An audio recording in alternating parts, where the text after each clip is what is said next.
Chamo aqui o professor Arlindo Felipe Júnior, que está conosco.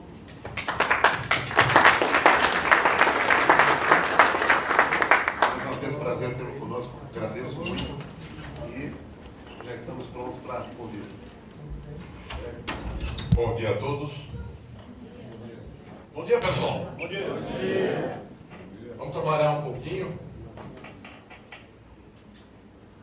O que nós juntamos aqui para conversar com vocês, vocês vão me perdoar, porque é uma redundância de temas uma hora. Eu vou falar um monte de coisas óbvias. Todos já sabem tudo o que está colocado aqui. A questão é como é que nós vamos discutir avanços em relação a esses temas. O resultado daquilo que nós estamos trazendo aqui a vocês é, de uma certa forma, caracterizar as discussões que temos tido ao longo dos últimos anos e, principalmente, aquilo que foi discutido mais intensamente agora em maio, como o professor Roberto Pacheco falou. É uma satisfação a realização desse encontro aqui com a participação do Instituto de Estudos Avançados da nossa universidade, da Universidade de São Paulo, em conjunto com a Universidade Federal de Santa Catarina. E essa discussão, repito, porque vou trazer aqui, é resultado de todas as nossas reflexões e, principalmente, a síntese das reflexões que ocorreram neste seminário que nós tivemos de 2 dias. Então, dentro desse aspecto do tema que me foi trazido para falarmos, o Roberto havia me pedido para discutir sobre a interdisciplinaridade e a inovação na graduação e na pós-graduação. O professor Bevilacqua discutirá a questão, né, da pesquisa, da extensão e da inovação. O professor Luiz Bevilacqua, na realidade, é o grande guru nosso, né? Quer dizer, o que eu vou trazer aqui tem profundas reflexões dele ao longo do tempo, com quem aprendi muito. Agradeço sempre publicamente a pessoa que ele é e o cientista que ele é. Dentro disso, a discussão, então, trará ideias em relação a 4 partes que foram desenvolvidas nessa apresentação, e essa apresentação ela vai ser disponibilizada para vocês, né? Se for útil, ficará para vocês aqui também pensarem. A parte, nós vamos falar sobre uma visão, com reflexões sobre essas visões rápidas, porque é a base, é o fundamento daquilo que uma universidade, no nosso entender, deveria se preocupar.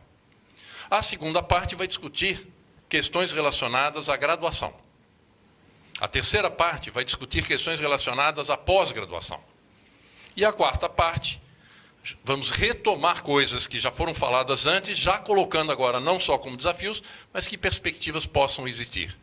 Haverá uma certa repetição em alguns momentos, mas ela é um pouco proposital. Aquilo que é repetido é porque, provavelmente, na minha visão, que pode até ser equivocada, tem um peso maior. E aí vocês é que vão saber se vale a pena mesmo refletir sobre essas questões.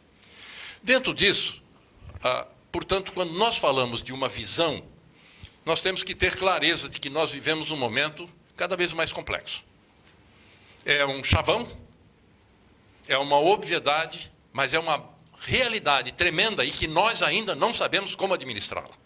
E essa é a questão. Quando nós verificamos essa complexidade, tentem imaginar a questão da criminalidade no Brasil, como é que vai ser resolvida?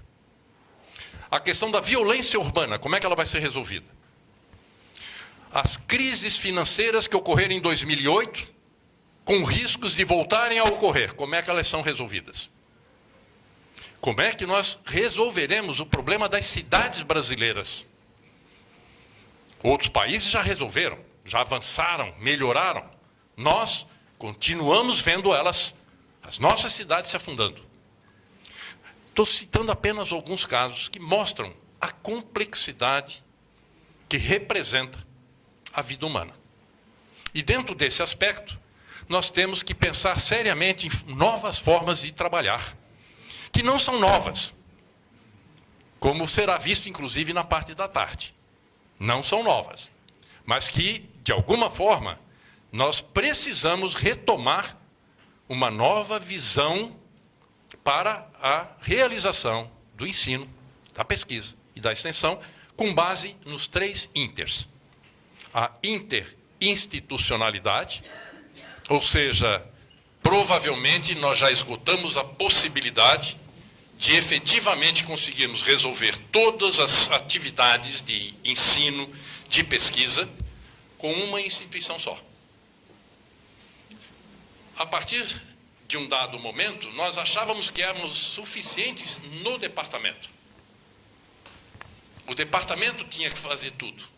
Depois achávamos que os centros tinham que fazer tudo, as faculdades. E ainda temos quem acha que a universidade tem que resolver tudo sozinha. E hoje nós estamos vendo que isso será cada vez mais complicado. Mas complicado por uma razão, que o conhecimento ele existe em várias instituições. Alguma coisa?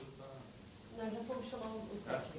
Então, quando nós olhamos para isso, nós verificamos que a interinstitucionalidade ela precisa ser repensada. E trazermos universidades para trabalhar com as nossas universidades.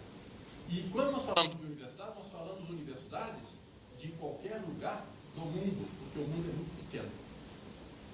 O segundo componente é que essa interinstitucionalidade significa que nós teríamos que trabalhar mais com os setores empresariais, com os setores governamentais e com setores da sociedade civil. Não é, de novo, uma obviedade? Essas obviedades eu vou repetir de vez em quando para lembrar sempre de Nelson Rodrigues, nas suas crônicas, que falava o óbvio ululante. E tão óbvio, ninguém vê. Ou seja, aquilo que tem que ser feito, todo mundo diz que tem que ser feito, é o que nós não fazemos. E a universidade não pode entrar nesse círculo vicioso. Ele tem, e esse é o espaço que deve enfrentar essas questões. A interdisciplinaridade, novamente, não há mais como resolver problemas em cima de uma área de conhecimento apenas. Esse é o que vai ser mais discutido e falado ao longo do dia de hoje. Mas a interdisciplinaridade pressupõe oportunidades imensas que nós temos de avançar na forma como hoje desenvolvemos o ensino, como é que nós desenvolvemos a pesquisa, como é que fazemos a extensão.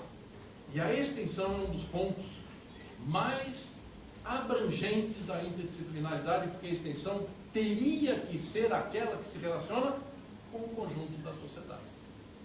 Se ela se relaciona com o conjunto da sociedade, ela se relaciona com as questões normais do dia a dia de um ser humano.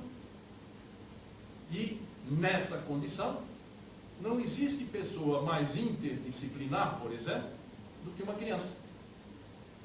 Porque ela ainda está isenta da disciplinaridade que nós vamos colocando ao longo da vida. Da mesma forma, temos que pensar seriamente no fato de que, cada vez mais, como eu já mencionei, o mundo é muito pequeno. E por ser pequeno, a internacionalização nos coloca possibilidades de darmos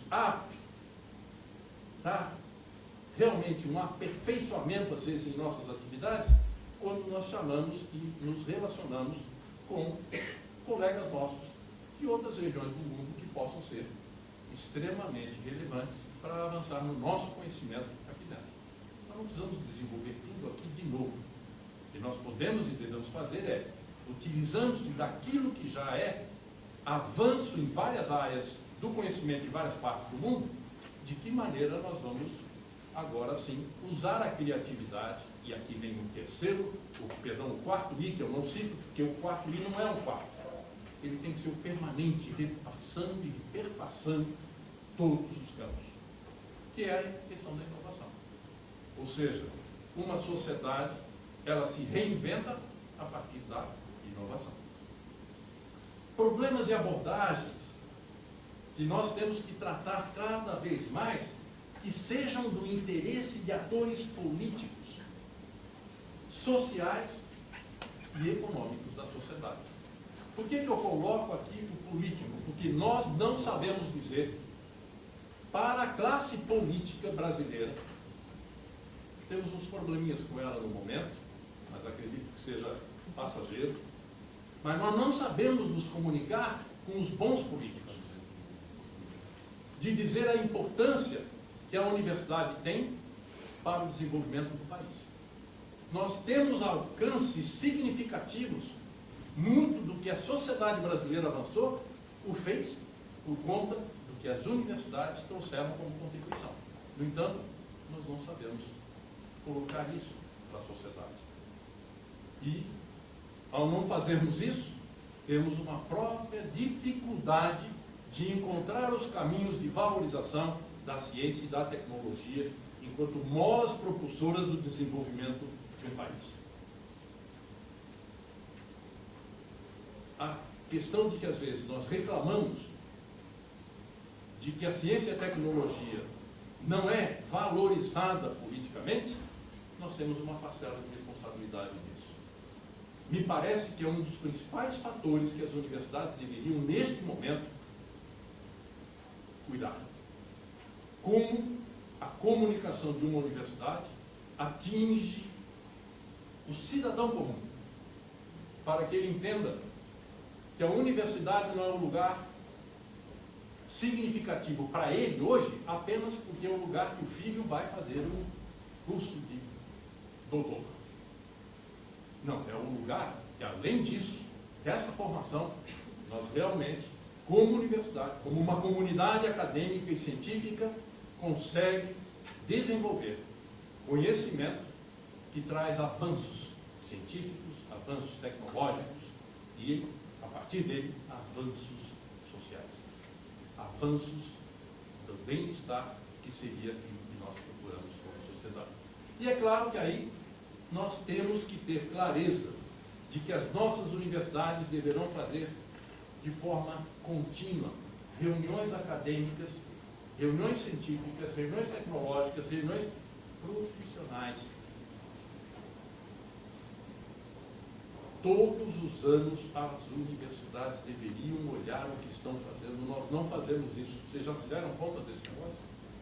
Não estou falando reunião para discutir um tema científico, e sim o papel da universidade para isso.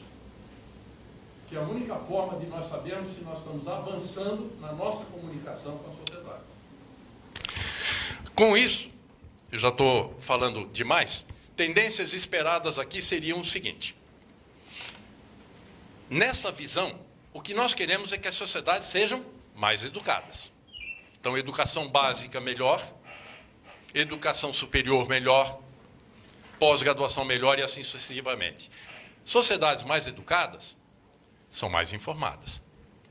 Sociedades mais informadas se tornam mais exigentes. Se elas são mais exigentes, também vão ser mais compromissadas, porque o exercício da cidadania passa a ser mais significativo da sociedade como um todo. Isso exige, como consequência, maior transparência em tudo que fazemos.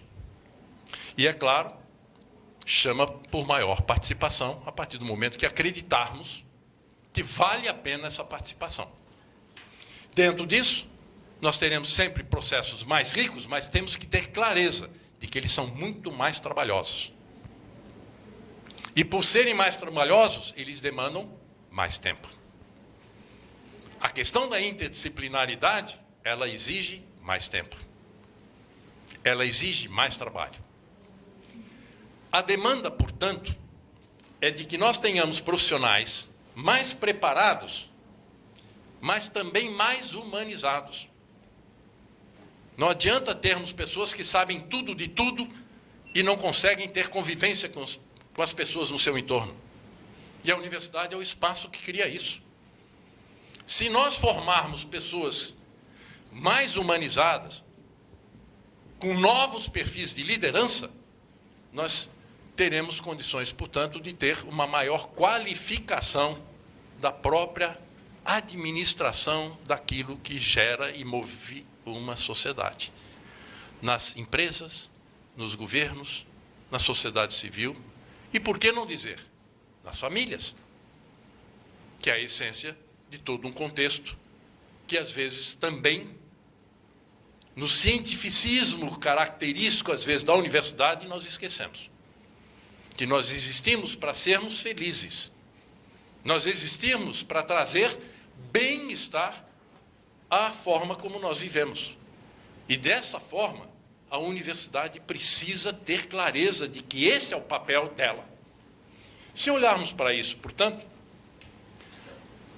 é interessante agora, para fecharmos esse conjuntinho de reflexões, uma nação para ser poderosa, uma sociedade para ser poderosa, uma instituição para ser poderosa, o que é que ela precisa? Tem que ter conhecimento. Mas não basta o conhecimento, tem que ter o conhecimento com a liderança, que é caracterizada pelo respeito dos outros por essa liderança. Infraestrutura, cada vez mais, ela tem que ser compartilhada. Não há como ter equipamentos apenas para um grupo. O multiuso é indispensável, até por conta de que os recursos não são infinitos. Equacionamento de problemas tem que ser a base de todo o processo de encaminhamento dos estudos, de forma a que este equacionamento do problema encaminhe a resolução daquela complexidade. O exercício da cidadania tem que ser uma base do conhecimento que nós temos que levar em consideração com a perspectiva de melhoria da qualidade de vida. Eu chamo a atenção desse aspecto porque nós temos que ter consciência de que as universidades existem para trazer melhoria da qualidade de vida das pessoas. E o compromisso com um desenvolvimento em bases sustentáveis.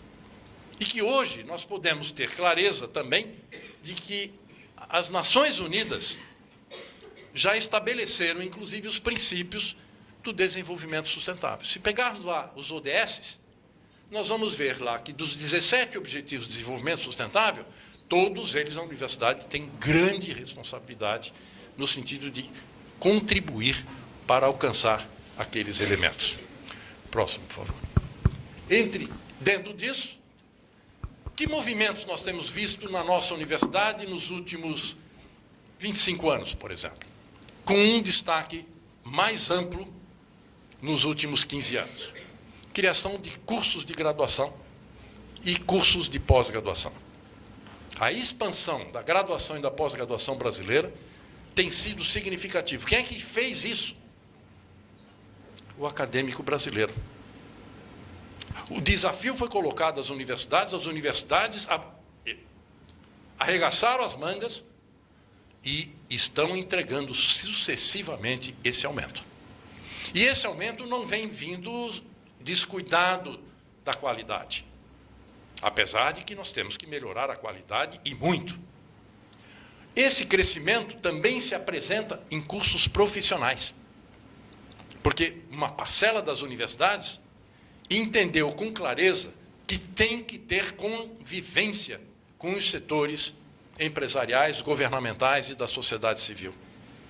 E as propostas multi- e interdisciplinares têm sido, de forma expressiva, apresentadas na pós-graduação, com reflexões diretas na pesquisa que o professor Luiz Bevilacqua vai discutir na parte da tarde. Mas, quando nós olhamos, por exemplo, nós poderíamos dizer que dos 3.660 ou 70 e poucos cursos de programas de pós-graduação que nós temos, basicamente nós poderíamos dizer que quase metade deles já é multiprofissional. E 1/3 deles é interdisciplinar. O que significa um avanço enorme para algo que era essencialmente disciplinar. Até muito recentemente. Ao ter essas criações desses cursos, etc., isso coloca pressão aonde? No Sistema Nacional de Educação. Como é que está a nossa graduação?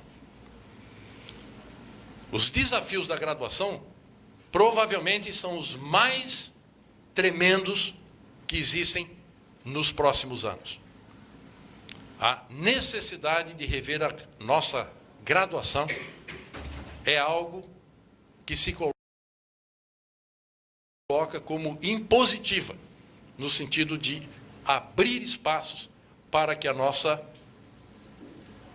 sociedade jovem que vem fazer os cursos possa ter tempo de, inclusive, desenvolver habilidades escolhidas por ele e não aquelas que nós hoje escolhemos e colocamos numa carga horária excessiva, em que alunos de vários cursos passam, às vezes, 6 horas por dia em sala de aula. Em que momento, se isso acontecer, em que momento esse aluno vai estudar? Em que momento ele vai pensar em questões que dizem respeito à forma como ele interage dentro das perspectivas de formação profissional para uma atuação um pouco mais à frente? Coloca pressão no Sistema Nacional de Pós-Graduação, coloca pressão nos sistemas de avaliação, seja o da CAPES, seja o do CNPq, das fundações de amparo à pesquisa e também nos sistemas de avaliação das próprias universidades. Se nós respondemos aos anseios da sociedade, aumentando, criando e efetivamente entregando esse aumento, nós precisamos dar uma reorganizada neles em cima daquilo que estamos fazendo agora. Se a qualidade do que nós estamos fazendo, qual é? E se ela está atendendo aquilo que seria desejável para o desenvolvimento do país. Mas temos que lembrar que as universidades existem para fazer o desenvolvimento também das regiões onde elas estão instaladas. Nós não existimos apenas para competirmos internacionalmente. A competição internacional ela é necessária para eu trazer o conhecimento mais significativo que existe em termos mundiais para a região onde eu estou e interagir mais com essas regiões. A demanda sobre um novo perfil de profissionais se impõe, aberto este perfil de profissional a novos conhecimentos e, principalmente, um perfil de profissional que queira interagir com saberes que existem nessas regiões. Não é só com saber internacional, não é só com saber nacional. Nós temos saberes locais, regionais, e que às vezes nós descuidamos naquilo que nós estamos desenvolvendo. Portanto, ao colocar essas pressões, nós temos que imaginar avançar em termos de maturidade das áreas de conhecimento que nós queremos para as nossas universidades. E dentro delas, essa área de conhecimento, ela demanda concepção, ela demanda processo, ela demanda práticas interdisciplinares, e aqui sim para o contexto dela, no ensino, na pesquisa e na extensão. Olhando isso, que oportunidades se apresentam em linhas gerais? Considerar o momento presente que nós vivemos. Hoje só se fala na crise, que é um problema, e é uma crise mesmo. Só que nós temos que pensar neste momento como relevante para repensarmos o que estamos fazendo. O desperdício que eventualmente possa existir em muitas das nossas atividades nas nossas universidades. A modificação, às vezes, da interação que existem entre os nossos institutos. E de que maneira aproximarmos mais a relação com os setores governamentais, que é para onde o nosso pessoal que nós formamos vai trabalhar. Setores governamentais, setores empresariais e na sociedade civil.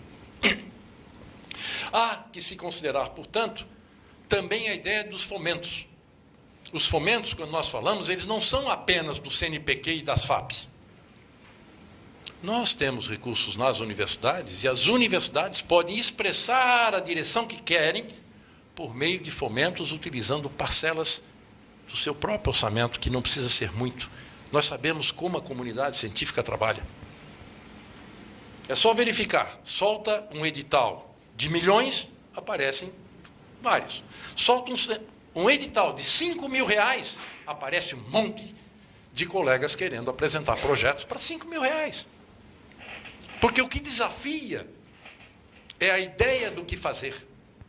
A possibilidade de ter o reconhecimento dos pares naquele edital de que aquela proposta é adequada. E, a partir daí, esse dinheiro se torna apenas um seed money. É uma semente. E ali temos possibilidades de avançar nessa direção. Portanto, não há necessidade de grandes volumes de recursos para fazer induções. Não estou dizendo, não confundam com o fato de que ciência e tecnologia está desassistida pelo governo brasileiro. Mas que nós temos possibilidades, usando o intelecto das nossas universidades, de avançarmos com fomentos que exigem poucos recursos, mas que colocam a instituição para avançar na busca de outros recursos mais significativos em outras áreas que possam se articular. Dentro desse aspecto, essa articulação também deverá ser maior entre a graduação e a pós-graduação. Nós temos que reduzir essa separação que nós temos entre graduação e pós-graduação. A iniciação científica ajuda bastante, mas não é só ela. Os estágios, como é que eles são feitos? Quer dizer, temos que repensar formas de interagir. E dentro dessa interação, isso significa que quem atuar em uma pesquisa é da pós-graduação vem a graduação, e como é que isso é feito em termos de extensão, se a pesquisa tiver uma parcela delas associada a realidades da vida que exigem soluções e que estão sendo estudadas por meio de acordos, convênios, contratos e assim sucessivamente. Tudo isso, para fazer, precisa trazer a inovação. Atrair parcerias complementares de instituições. Às vezes eu sei um monte sobre esse assunto, eu tenho gente, e falta alguma coisa que eu posso trazer de outra instituição. Às vezes nós temos, inclusive, organizações, sejam privadas ou públicas, que tem gente que sabe fazer, e por que nós não trazemos isso para dentro da universidade? Consolidar e aprimorar novas práticas acadêmicas em novos espaços interinstitucionais. E dentro disso, uma das questões chaves para uma universidade de excelência, que eu entendo, é que a inovação pode ser a chave da identidade da universidade. Teoricamente, todas as universidades poderiam fazer isso, mas dificilmente isso vai acontecer. Aquelas que conseguirem colocar isso como a sua identidade são as universidades que, como ocorre em outras partes do mundo, se tornam os MITs da vida. Por que o MIT é o MIT? A inovação é presente desde sempre. Excelências colocadas lá dentro, mas a inovação sempre colocada ali dentro. A partir daí, portanto, é a oportunidade que nós temos, no momento que vivemos, de desenvolver uma agenda de ensino e de pesquisa compatível com interesses nacionais, com certeza, mas trazer efetivamente o interesse local e o interesse regional. Uma vez que nada se faz nacionalmente se não for feito no nível local. Aqui vale aquela figura, quando a gente entra no avião, que é dada aquela frase, que se cair a máscara de oxigênio, em quem que se coloca primeiro a máscara? Primeiro em você, para você poder depois ajudar o outro. Isto é a nossa máscara. Colocado isso, eu quero entrar um pouquinho agora. Pode ir o próximo, por favor? Próximo. Os fundamentos, então, para a Universidade de Excelência, nos traz a ideia de que o foco, ao ser colocado em conhecimentos que a universidade quer se tornar conhecida, coloca a convergência de várias competências, e isso é feito com o esforço de quem? De colegas. As atividades que têm construído coisas magníficas no Brasil são feitas por professores e por grupos de pesquisa que nós temos nas nossas instituições. Portanto, nós temos conhecimento para fazer. E nós, como a gente, ontem à noite estávamos até no jantar conversando um pouco, o quanto nós podemos fazer. Nós podemos fazer muita coisa. E, às vezes, nós nos embutimos, achando que dependemos do outro. A força da nossa comunidade já foi demonstrada, que ela consegue ter construções magníficas e significativas, e que nós temos é que acreditar. Infelizmente, poderíamos dizer que já deveríamos estar acreditando, mas, às vezes, o momento político do país é tão triste que ele dá a impressão de que a nossa autoestima começa a ficar lá embaixo, mas ela não tem que ir lá para baixo. Nós estamos em condições de ter a autoestima elevada e mostrar que poderíamos efetivamente ir adiante para transformar os problemas que nós estamos encontrando aí dentro. A universidade de classe mundial, portanto, é aquilo que se esperaria de uma universidade de excelência. Uma universidade que tenha excelência internacional, de acordo com indicadores internacionais. Portanto, se você quer, nós temos que trabalhar com os indicadores que são reconhecidos. O reconhecimento por pares, mas o reconhecimento da sociedade. Não podemos nos esquecer disso. O reconhecimento da sociedade é fundamental para que o respeito que já existe pela universidade, ele se transforme em apoio, inclusive, na exigência que a sociedade coloca para que a ciência, a tecnologia e a educação tenham os investimentos necessários para transformar a sociedade naquilo que ela esperaria como uma nação digna e uma nação que coloca possibilidades de trabalho a todo cidadão que queira, a partir das universidades, desenvolver atividades profissionais significativas. E nós temos que acompanhar o desempenho dos egressos.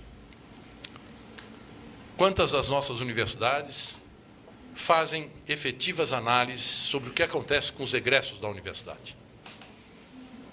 Então, de uma certa forma, quando você olha as universidades de ponta, elas fazem isso anualmente.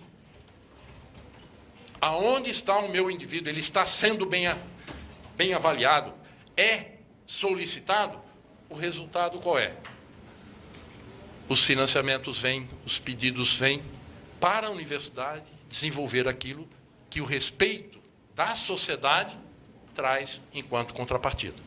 O próximo elemento que eu gostaria de trazer a vocês agora seria, dentro da ideia de que as universidades de excelência, elas têm que formar lideranças, elas têm que formar empreendedores e elas têm que formar protagonistas. É para isso que tem a universidade. É uma obviedade insana, não é? Mas eu pergunto, uma universidade que não faz isso, qual é o sentido da existência dela? Para que existir uma universidade se ela não formar isso? Alguém que recebe um título, por exemplo, de doutor e que não sabe tocar um projeto, coordenar um projeto de pesquisa, mas ele sabe e domina um equipamento. Não estou dizendo que não é necessário, mas ele tem que dominar o equipamento e saber como é que ele torna aquele equipamento de alta relevância na liderança de projetos de pesquisa. Senão nós estamos falhando. Olhando para isso, então, eu entraria na parte... O próximo, pode ir, por favor. O próximo, mais um. Aqui. Quais são os desafios, então, globais que nós temos? Fala-se o seguinte, há necessidade, por exemplo, de reduzir a carga horária de disciplinas de graduação para deixar mais tempo para os alunos. Nós temos colegas que dizem, mas a legislação não permite. Mas e quem fez a legislação? Ou seja, Se a legislação está dizendo alguma coisa que para um dado momento foi bom, e agora, se não estiver mais sendo bom, nós temos que fazer. Agora, só podemos dizer que é bom ou não é bom se a reflexão, de fato, for feita. E nós temos que, estou falando, minha visão é de que nós temos que dar uma olhada o que é que está acontecendo com a nossa graduação. Nós temos que deixar mais tempo para que os jovens busquem customizar a sua formação a partir de uma base maior. Rigidez dessa estrutura acadêmica, ela precisa ser analisada. De repente, por exemplo, vocês lembram, agora já pode. Em algumas universidades ainda não permitem. Se você tem um aluno de graduação, que está lá no 5º ano e quer fazer uma disciplina de pós-graduação, tem universidades que não permitem que esse jovem, tendo tempo, faça aquela disciplina de pós-graduação. Como aluno especial.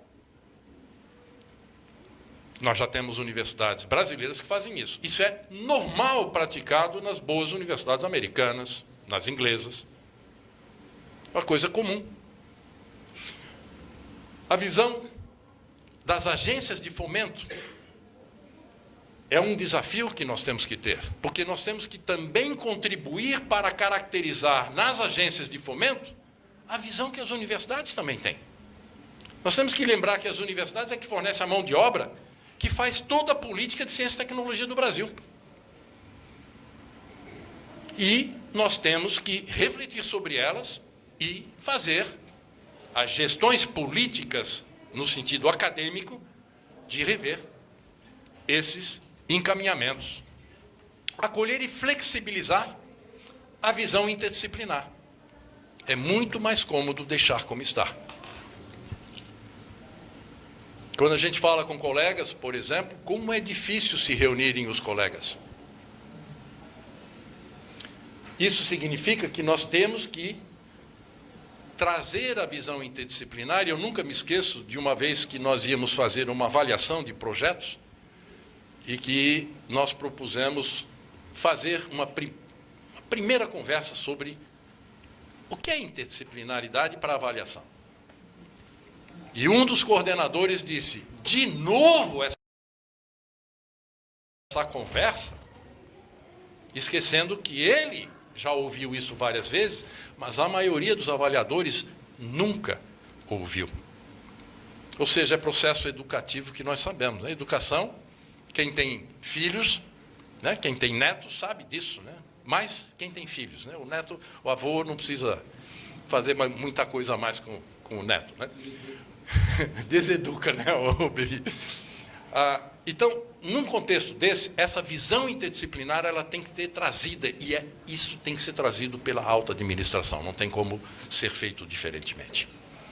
A discussão, promover isso, para que a própria comunidade diga se é isso que quer ou se ela não quer, mas a oportunidade da discussão ela tem que ser trazida, e não tem como isso ser feito se não for pela alta administração. E propiciar a tendência, então, interdisciplinar à graduação. Porque na pós-graduação já avançou consideravelmente. Na graduação, temos dificuldades imensas. Recentemente, conversei com o diretor de uma escola de engenharia que fizeram um novo currículo, uma revisão completa do currículo da engenharia dessa escola. E ele contando as dificuldades que eles queriam fazer um currículo com visão interdisciplinar. E a dificuldade era convencer os colegas de que eles deveriam estudar algumas coisas que não apenas aquilo que eles eram bons. Eles tinham que saber para que eles eram bons. E que isso significaria ter um pouco de estudo em outras áreas do conhecimento. Agora, acadêmico não foge de um desafio. Quem foge do desafio é quem não quer trabalhar, e é diferente. E, normalmente, o acadêmico quer trabalhar. Né? Nós buscamos encrenca o tempo inteiro. Né? Quando a gente acha que está agora um pouquinho mais aliviado, a gente já inventa uma coisa nova e já vai para outras coisas, e assim vai se envolvendo. Isso exige novos arranjos institucionais, como trabalhar com universidades em rede. Não é invenção nenhuma, isso é feito em vários lugares do mundo. O Brasil já tem um monte de experiências nesse sentido, e todas as experiências normalmente têm sido exitosas. Novas competências precisam ser pensadas. Até que ponto, por exemplo, pessoal, e vou falar uma coisa aqui que falo com uma certa tranquilidade, mas até que ponto a engenharia tradicional é suficiente? A química tradicional é suficiente? A medicina tradicional é suficiente? Até que ponto nós não temos que ver, à luz das complexidades da vida moderna, outras questões se colocam? As especialidades médicas, que são algo significativo, por exemplo. Será que, além dessas altas especialidades que são ricas para nós não temos que olhar para as especialidades que tratam da clínica geral da sociedade, quando você vê a saúde sofrendo o problema que temos hoje? As altas especialidades não resolvem o problema da saúde pública para a sociedade inteira. E quem está se preocupando com a saúde pública no sentido amplo? Eu falei só de medicina, mas lembre-se que nós temos enfermagem, temos odontologia, nós temos nutrição, né? Todas as áreas do conhecimento que têm relação com saúde. Ou seja, há necessidade de revisitar essas questões, trazendo novas competências para esse processo. E aqui quero tocar num ponto que seguramente as universidades vão ter que olhar. As contratações por competências e habilidades. E essas contratações, a revisão da forma como essas contratações são realizadas. Já vou tratar delas de novo um pouquinho mais à frente. O próximo, por favor. Bem, dentro disso, formar jovens com independência intelectual é que as universidades precisam. Reformular eixos temáticos que representem as problemáticas contemporâneas. O mundo está virando de cabeça para o alto. Olha a questão do terrorismo, olha a questão das migrações. E parece que esse assunto não chegou direito ainda nas universidades. Como é que isso vai ser trabalhado? De que maneira essas questões vão ser enfrentadas? Porque elas se colocam como ameaça a possibilidade de fato, trazer nações com mais equilíbrio. A inovação pedagógica. Alguém tem dúvida que nós já esgotamos a forma como se dá aula? Será que nós temos que continuar ainda tendo aulas como se vê ainda, do jeito que eu estudei lá atrás? Então, são elementos que mostram a efervescência que a universidade vive e que ela, para avançar na direção da excelência, ela terá que enfrentar. A universidade, portanto, é um local dito por grandes nomes, um deles é o Bevilacqua, essa frase é dele, é um local onde se ensina. Eu deveria pôr a fonte ali, ó. Hein, Bevi? Local onde se ensina, sim. Mas é, sobretudo, o lugar onde se aprende. E, às vezes, parece que nós, professores, achamos que só ensinamos. E que só avançamos se aprendermos no lugar onde trabalhamos. São elementos chaves, né, dentro desse contexto. Com isso, eu vou para a parte 2, e aí pode ir em frente a graduação. Qual é o objetivo central da graduação? Vejam a necessidade de trabalhar já esse paradoxo, que é um paradoxo, mas não é paradoxo. Né? Adquirir competências disciplinares, a graduação é para isso. No entanto, tem que ser feito por meio da promoção da inter e da transdisciplinaridade. Porque daí a disciplinaridade, ela se torna parte integrante de um contexto maior na produção do conhecimento. E isso, pessoal, é fácil fazer. Só dá mais trabalho um pouco. Porque precisa mais olho no olho. Precisa um tempo maior para discussões. Hoje, por exemplo, nós, professores, nos preocupamos mais com, às vezes, ir a eventos do que fazermos reuniões com os nossos pares para discutir coisas altamente relevantes do nosso espaço. Pode ser que aqui a Universidade Federal de Santa Catarina não tenha esse problema. Né? Quer dizer, marca reunião, vem todo mundo consegue vir, né? Tem vontade de discutir, etc. Mas eu digo que muitas universidades têm essa dificuldade imensa. Se nós não temos condições de sentar para promover esse diálogo, nós temos chances de avançar? Essa é uma questão chave que precisa ser colocada como questão. De que maneira trabalharmos? E, quem sabe, pensarmos em arranjos organizacionais que possibilitem mais isso. Tem instituições que fazem isso de uma forma relativamente simples. Reuniões desse tipo, por exemplo, são feitas num dia da semana e naquele dia de semana ninguém pode estar fora. É ordem institucional, organização. Não é ordem no sentido da obrigatoriedade, mas sim da decisão de que a instituição precisa de uma data em que as pessoas se encontrem, porque nós estamos nos encontrando cada vez menos.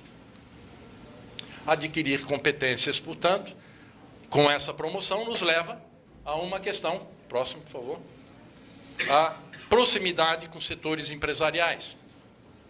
Nós temos que ter mais proximidade com setores governamentais. E proximidade com o setor governamental não é ligação político-partidária. Recentemente, eu tive numa reunião em que um professor não queria que o projeto que estava sendo proposto fosse encaminhado ao prefeito que tinha sido eleito, porque ela não concordava com o partido político e com a pessoa. E um professor fez uma pergunta: mas esse prefeito, ele foi eleito democraticamente? Houve eleição? Se a sociedade diz que é ele, quem é você, né, para dizer que não é para encaminhar uma proposta que a comunidade acadêmica está fazendo?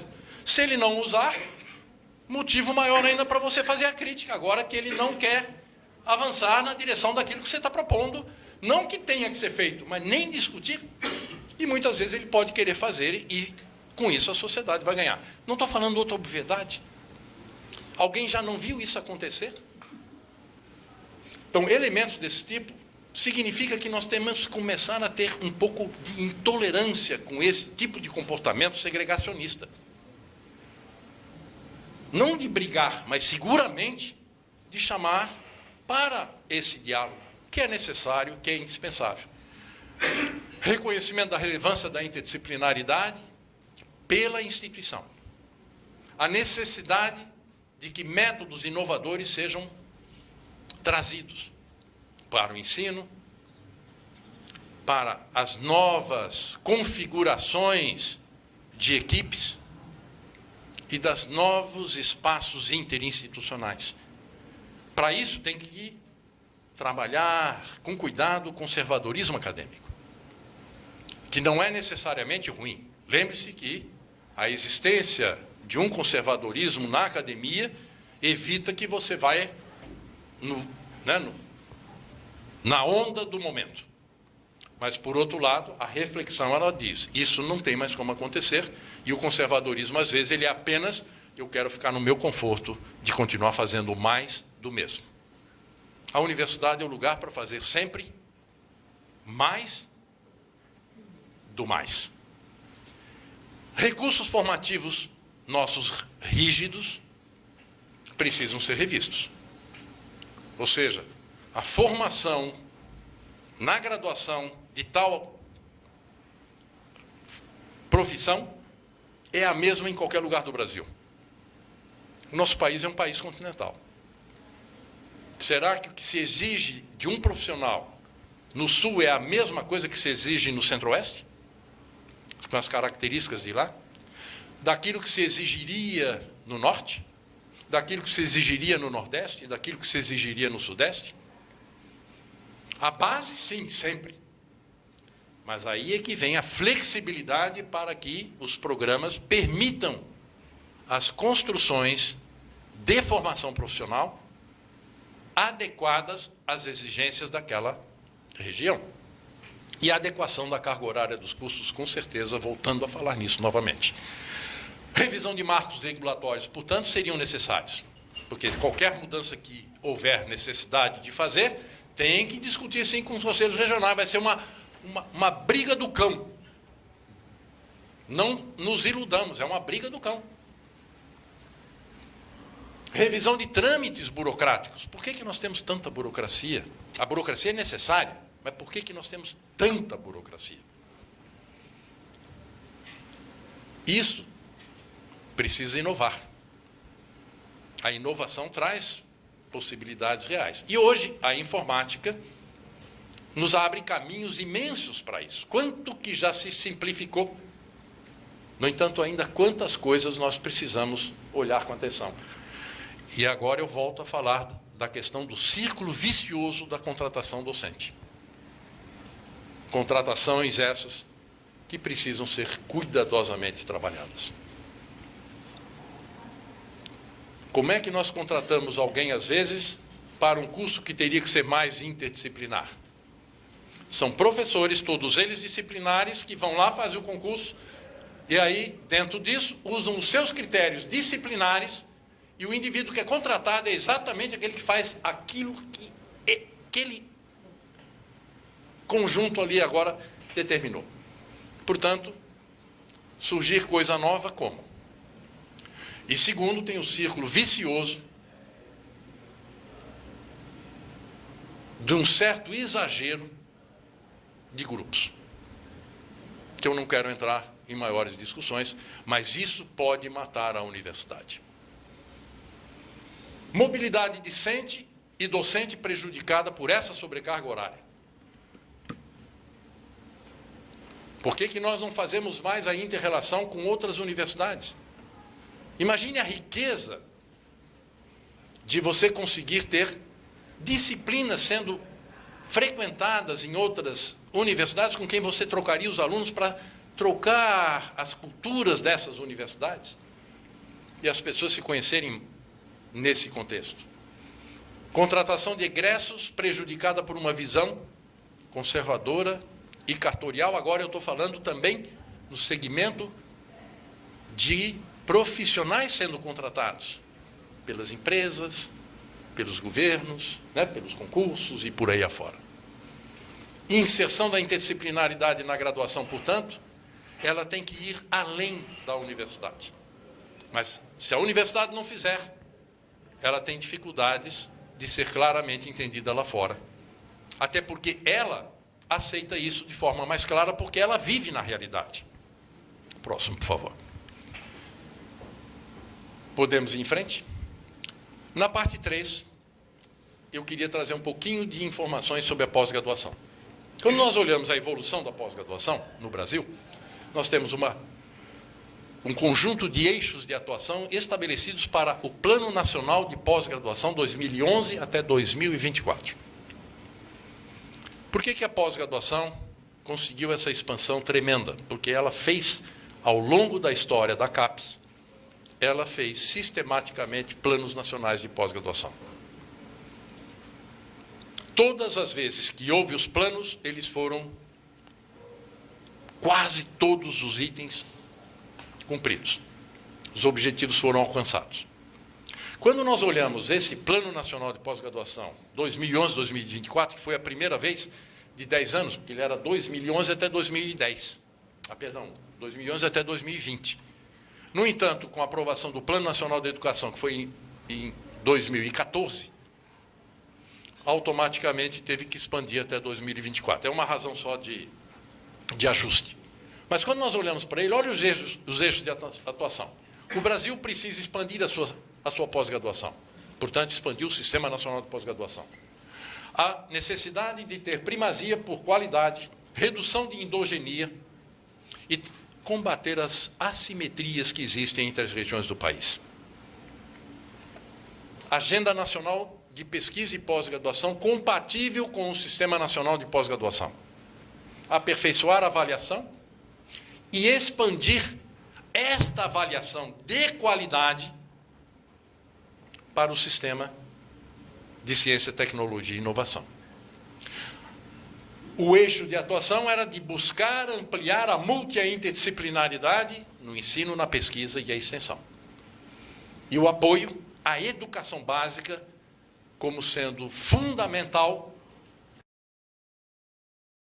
no sentido de aperfeiçoar o ensino do nossa criança e do nosso jovem para que a universidade pudesse, de fato, contar com intelectos preparados pela educação básica de forma mais adequada para avançar nos estudos a serem feitos. Quando nós olhamos para esse conjunto, vejam que esse documento, ele está, quem quiser olhar, é só entrar no site da CAPES, está lá, Plano Nacional de Pós-Graduação, uma publicação, tem tudo isso detalhado, bonitinho lá dentro. O que é que nós temos de resultados por conta disso? O Brasil tem 1,4 doutores por cada 1.000 habitantes. Olhem a Suíça, 23, a Alemanha, 10, Estados Unidos, 8, e assim sucessivamente. Portugal, com 2,1. Um país como o nosso, com 1,4 doutores, como é que nós vamos concorrer internacionalmente? Porque os doutores precisam ser, lembremos disso, tem que ser líder, empreendedor e protagonista. Se nós não tivermos esses três, o que nós estamos criando? Olhando para essa situação, o PNPG se dispôs exatamente a contribuir para frente. Qual a evolução que nós tivemos, então? O crescimento de matriculados e titulados no Brasil no período 2004 até 2014. Vejam vocês, cresceu 99,9%. O número de titulados, mestres e doutores, nesse mesmo período, cresceu 92,7%.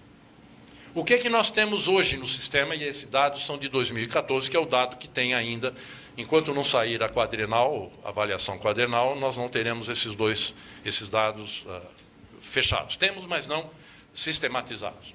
Mas eu fiquei só com os dados sistematizados.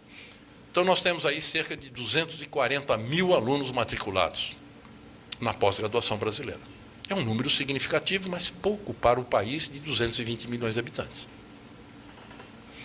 Nós temos aí cerca de 68 mil, mais ou menos, mestres e doutores. Nós já atingimos patamar de 17 mil doutores formados por ano. O PNPG prevê 25 mil em 2024. Portanto, nós já atingimos praticamente 90% daquilo que é a meta em 2024. Quem é que mostrou a competência para isso? As universidades. Dentro das universidades, quem que fez isso? Os professores. E isso não é mostrado. Alguma coisa nós temos que mostrar. E o jovem que está vindo, mostrando que o jovem quer estudar. Dentro disso, próximo, por favor. O que é que aconteceu no Brasil inteiro? Nós tivemos, em todas as regiões do país, esse crescimento. O crescimento da pós-graduação nas regiões Nordeste, Centro-Oeste e Norte mostrou realmente o esforço que o país realizou para reduzir as simetrias regionais. Houve uma pequena redução, mas houve, mostrando que há capacidade de fazer isso acontecer. Quando nós olhamos esse conjunto todo, por exemplo, a região sul cresceu 75% no número de matriculados e no número de titulados. A região sudeste cresceu só 43%, porque é o lugar mais denso, portanto, estatisticamente, nós sabemos o que é que isso representa, né? É um grande crescimento, mas ele proporcionalmente é menor. Olhem a região norte, cresceu 99%. A região nordeste cresceu 87% e a região centro-oeste 92%. Olhem o esforço que isso representou da nossa comunidade científica, da nossa comunidade acadêmica. Isso é para ser comemorado. E comemorado para dizer assim, nós podemos sim. Se as universidades brasileiras quiserem fazer isso, sem que haja aquela característica complicadíssima quando nós temos os próprios interesses querendo ser preservados. Isso mata qualquer instituição. O corporativismo em qualquer circunstância, é a tesoura que corta a seiva da energia e de um processo que pode crescer. E nós temos como trabalhar isso, porque muita gente quer fazer. Seguramente há mais força para avançar do que as forças para segurar e ficar onde estamos. Dentro disso, próximo, por favor, é importante destacar que em 70, olha só o quadro do mapa brasileiro, os estados brasileiros, a maioria em 70, foi quando foi criada a pós-graduação. Nós temos que lembrar que eu estou falando quando foi criada. Em 1969 é que começou o parecer Sucupira, passou a ser efetivamente implantado como sistema. Os estados que tinham alguma coisa em 70 e em 2010 praticamente o Brasil inteiro. Ou seja, em 2010 todos os estados brasileiros já contavam com pelo menos 5 cursos de pós-graduação no país. Por que eu estou enfatizando um pouco mais aqui na pós-graduação? Por conta de que a pós-graduação é que contribui para formar aqueles que serão os professores da graduação. A pós-graduação contribui para formar aqueles que serão os pesquisadores. E a pós-graduação, ela traz a contribuição para formar aqueles que estarão fazendo uma extensão de qualidade. Dentro disso, a redução das assimetrias em programas de qualidade internacional, ou seja, os programas notas 6 e 7 no Brasil, em 2006, pessoal, tirando o Distrito Federal, que não é bem Centro-Oeste, ele está no Centro-Oeste, mas é uma universidade, tira as universidades que estão lá, que têm outras características, tirando lá, somente 4 programas de pós-graduação nas regiões Norte e Centro-Oeste eram programas notas 6 e 7. Isso em 2006. Olha o esforço que as universidades fizeram. Em 2014, 24 programas já existiam nessas mesmas regiões. Isso, programas notas 6 e 7, que são os programas de característica internacional. Próximo, por favor. Aqui apenas para mostrar uma característica interessante. Os programas de pós-graduação por milhão de habitantes, considerando 2010, 2013 e 2015. Por milhão de habitantes. O que eu destaco aqui apenas, que eu quero destacar, é que a região que cresceu mais foi a região sul, que é, olha lá, 25%, quando a média brasileira, alguma coisa aconteceu nesse quadro que ele tirou os lados, de um lado, o teu computador tirou fora. Estou brincando contigo. Ontem nós estávamos olhando, né, Bevi? Mas vejam só, a região sul é aquele roxo, né? Olha só. Provavelmente, eu não sei ainda a resposta. Nós estamos fazendo um pouco de elucubrações, mas tem que analisar melhor os dados. Quer dizer, provavelmente é por conta da população, que é menor, e aqui tem mais densidade de universidades, né, e de formações de professores, etc. e tal, e, portanto, acabou alcançando esses números. O próximo. Quando olhamos para isso, quais são, então, para terminar? Nossa, eu já acho que eu já fechei o meu tempo. Desafios às universidades brasileiras. Aperfeiçoar a comunicação sobre a nossa missão. A universidade tem que dizer a que veio para a sua comunidade o tempo inteiro. Nós não podemos imaginar que, porque fazemos as coisas bem feitas, porque nós estamos contribuindo, a sociedade vai ficar sabendo automaticamente. Ela precisa ser informada disso. E uma comunicação institucional deve ser melhor trabalhada para essa direção. E essa comunicação institucional, com relação à formação qualificada dos recursos humanos, a comunicação com relação aos alcances do desenvolvimento científico e tecnológico alcançado por universidades e nos impactos positivos que a universidade traz diretamente para a sociedade. Se nós não dissermos isso, como é que a sociedade vai saber disso? Isso precisa ser comunicado adequadamente. Não é um pouco meio tipo, em vez de sermos a pata, quando faz o ovo, nós temos que ser galinha fazendo o ovo. Fez o ovo, cacareja bastante. Não, fiz o ovo, está aqui o ovo. A pata não faz aquele belíssimo ovo e ninguém fica sabendo, que ela nem avisa que fez o ovo, né? E aí nós precisamos ressaltar a relevância do que a universidade faz para a humanidade. Parece uma coisa meio ufanista, né? Mas escuta, é isso que vai melhorar a qualidade de vida das pessoas. Nós temos que mostrar isso, para que a sociedade apoie isso. E seguramente o jovem que entra na universidade, ele vai entrar sabendo que ele vai contribuir para a melhoria da vida da humanidade, sim, senhor. Dentro disso, quero destacar algumas coisas para reforçar a importância de uma comunidade que tem atendido os desígnios que uma sociedade esperaria, com todas as nossas dificuldades. Imagine se nós melhorarmos um pouquinho as nossas idiosincrasias. O Brasil ocupava, né, em 2014, esses dados são para 2014, a 13ª posição de maior país produtor de conhecimento do mundo. Nós estamos falando dos top 20 no mundo. O Brasil está no meio deles. Mas nós temos conseguimos fazer isso, agora nós temos que refinar o que fazemos. Próximo. O crescimento da produção científica brasileira, nesse mesmo período, eu estou usando sempre a mesma base, para ficar mais claro todos os gráficos que nós trouxemos aqui para vocês, o mundo cresceu, a produção científica mundial cresceu 51% nesse período. A brasileira cresceu 134%. Olha que capacidade que esse país tem. E o que está faltando para a gente se tornar um país decente, meu Deus? Nós temos condições de fazer isso. Próximo. Quando nós olhamos a nossa posição, é interessante que ele, de novo, cortou um pedaço aqui, não sei porquê, mas, felizmente, o Brasil apareceu lá.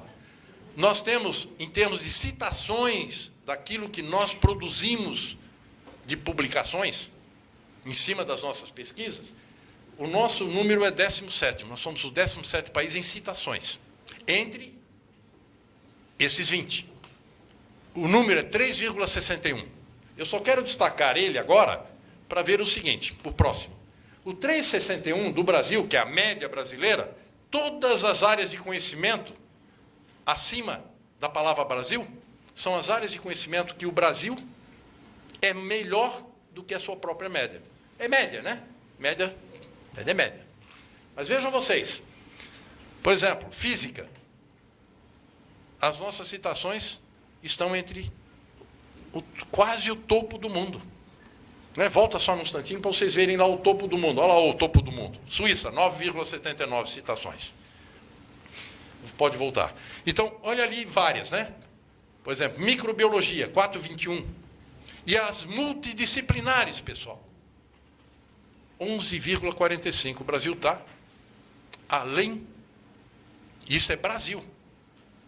É dado de Brasil. E nós temos algumas que precisamos trabalhar. Por exemplo, as nossas engenharias estão com um probleminha ali. Ó. Estão abaixo da média brasileira. Assim como, estranhamente, a área de ciências agrárias, por exemplo, que tem uma relevância nacional tremenda, mas que o dado é menor. Com isso, a maioria das áreas no Brasil melhorou o impacto da sua produção. Quem é que fez isso, pessoal? A comunidade acadêmica brasileira. Com base no quê? Num Plano Nacional de Pós-Graduação. O que é para ser claramente demonstrado aqui? Que se você planejar, você alcança. E o Brasil, sempre que planejou, ele fez, ele alcançou. Provavelmente nós temos que planejar um país de novo, né? Para algumas coisas. Próximo. O panorama nosso mostra que nós temos que rever isso, e eu vou terminando por aqui. Ou seja, as universidades brasileiras, entre as 500 universidades nos rankings mundiais, nós somos muito pouquinhas. Né? Nós devemos ser 6 ou 7, no momento. O que ocorre? Nós tivemos um progresso quantitativo, significativo, na produção científica. Mas nós temos um trabalho adicional agora a fazer. Como é que isso qualitativamente venha a se tornar expressivo? Porque nós produzimos, mas as citações são poucas. Temos as dificuldades da língua, o que mostra que nós somos ainda de grande competência. Porque mesmo com a dificuldade de língua, ainda nós disputamos com a turma que fala essa língua, né? Que é a língua da ciência. Não tem jeito. Tem que ter uma língua da ciência. A língua da ciência é o inglês, né? Uma época já foi o francês, né? Mas hoje é o inglês. E é claro que o impacto global da nossa ciência ainda é reduzido. Isso nos leva, portanto, à necessidade de que, para que nós tenhamos um progresso expressivo disso, nós temos que rever os padrões de organização e de gestão da produção científica, da produção tecnológica, da inovação e da extensão, o que pressupõe a necessidade de uma revisão dos padrões de organização e gestão das nossas universidades brasileiras. Obrigado pela atenção de vocês.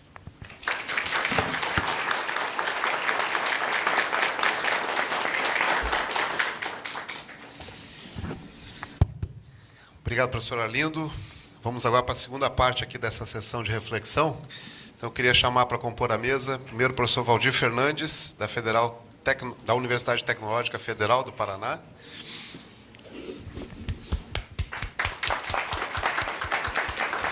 O professor Valdir é pró-reitor de pós-graduação da universidade e, antes de assumir a pró-reitoria, esteve na assessoria de diretoria de avaliação da CAPES. Então, estava me contando, inclusive, os bastidores desses gráficos aí que ele ajudou a montar, né?